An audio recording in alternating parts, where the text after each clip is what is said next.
Next up is public hearings, number 3, abandonment and the intended parkland designation of approximately 15.2 acres of city-owned property between Live Oak Boulevard and Clark Avenue. Mr. McIntyre. Good evening, Mayor and members of the council. First of all, you have to excuse I'm catching a cold, so please excuse the roughness of the voice. I'm here this evening asking council to consider adopting a resolution to abandon 15.2 acres of city-owned property located between Live Oak Boulevard and Clark Avenue that was intended park purposes when purchased back in 1994, and ask council to open a public hearing to receive any and all testimonies offered this evening. The map before you is, by the way, notice the highlighter on the power. Last time I was here, remember, I couldn't hardly see it. But you can see Clark Avenue right here, Live Oak Boulevard. This is the 15.2 total acres. There are 3 parcels in this 15.2 acres. That's why you see those 2 designated right there. In 1994, the city purchased 14.5 acres. The acquisition agreement stated at that time that it was the current intention of the city to possibly build a community park. The remaining 1.5 acres was purchased in 1998. Also in 1994 at that time, Northridge Park was built. Northridge Park is right there. It is a 4.5 acre park with play features, a walking path, and open space for active recreation, and is south of the proposed property. In 2004, the general plan update did not designate the subject property as parkland. In fact, it was designated as low density residential, or R1. In 2005, the city built a detention pond, which is approximately 5 acres. And jumping ahead 8 years, kind of why we're here now, is that in October of 2013, Axel Carl Schoy Properties approached the city about this piece of property because they had identified it as a possible new site for the Twin Rivers Charter School. In February of 2014, in the interest of transparency and at the direction of the council, they asked us to go out for a request for proposals to see if anybody else was interested in the property. 45 days later, the only response that we did receive was from Axel Carl Schoy Properties. Last month, City Council adopted a resolution declaring the City Council's intention to abandon and consider selling a portion or all of the property. Last week, the Parks and Recreation Commission considered the abandonment of the property as well, and in their deliberations, they found in favor to abandon the park. The chairperson and one of our commissioners, we have 2 here this evening on behalf of the Parks and Rec Commission. Per the Government Code, Section 38501, it provides that if a property is going to be sold or purchased by a city, let me back up.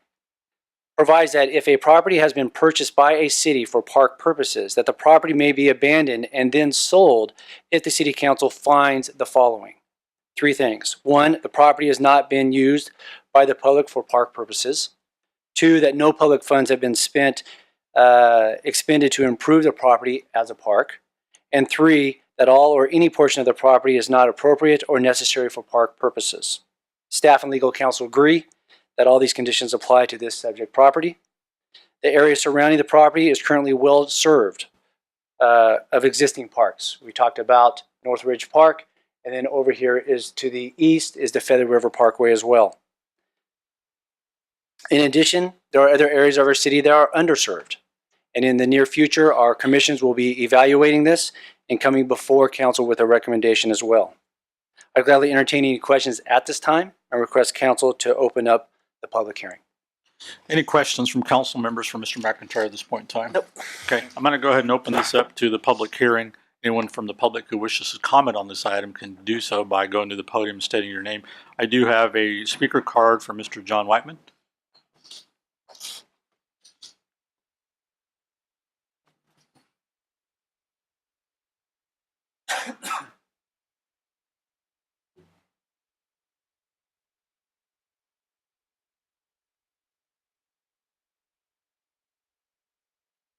Thank you, Mayor, members of the council. My name is John Whiteman. I live at 900 Northridge Drive in northwest Yuba City.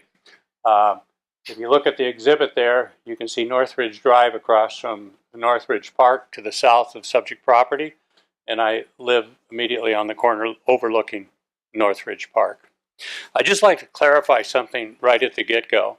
One, I oppose the abandonment, and one of the reasons was the original intent, and I'll get into that. But there seems to be some confusion about Northridge Park. Northridge Park is a neighborhood park. It's not a community park. It has by default become somewhat of a community park because there are no other parks in the area that serve that area. And we have groups of people coming from Yuba County and other parts of Yuba City and Sutter County to utilize that park for organized events on weekends, to the point where they commandeer and occupy the play area to the exclusion of the neighborhood, period. And there is an unmet need for a community park in the Northwest Quadrant. As stated by staff, the properties were acquired for the express purpose to be utilized for a community park. That purpose was memorialized in the council resolutions in 1994 and 1998, concurrent with the acquisition of those parcels. As I mentioned, there's a distinct difference between a community park and a neighborhood park. Community park serves the entire community, not the neighborhood. We were happy, most of us in the neighborhood, when the detention pond was put in, because that kind of foreclosed development of that property for a community park with access from Clark Avenue, which would have directly impacted the neighborhood. To say that that property has not been identified as useful for community park, as recently as the past 3 years, the city has commissioned community meetings to gather input on desired improvements in a community park at that location. As I mentioned, there's unmet need in that quadrant. The exhibit that's in your package is a little bit misleading because there's Highway 99 that bisects the city, and that together with a levee really isolates that quadrant. As stated in staff's report, Government Code Section 38501 requires several findings on your part before you can abandon the property. The last condition is, and I quote, "and that all or any portion of the property is not appropriate, convenient, or necessary for park purposes," unquote.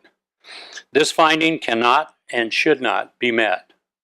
I request your denial of this request. Thank you. Thank you very much, Mr. Whiteman. Anybody else from the public who wishes to comment on this item can do so. Okay. Any questions, comments from the council members? Mr. McIntyre, I do want to thank you for not only, as last time we talked about this item, but opening it back up to the bids, but especially taking it to our Parks and Recreation Commission. That's what the commission is supposed to do, is works with the public and have the open meetings and come back with their recommendations to the council as far as what they recommend. And I believe that's what the recommendation of the council is, or the recommendation of the commission is, correct? Correct. What's the pleasure of the council? Through the mayor. Yes.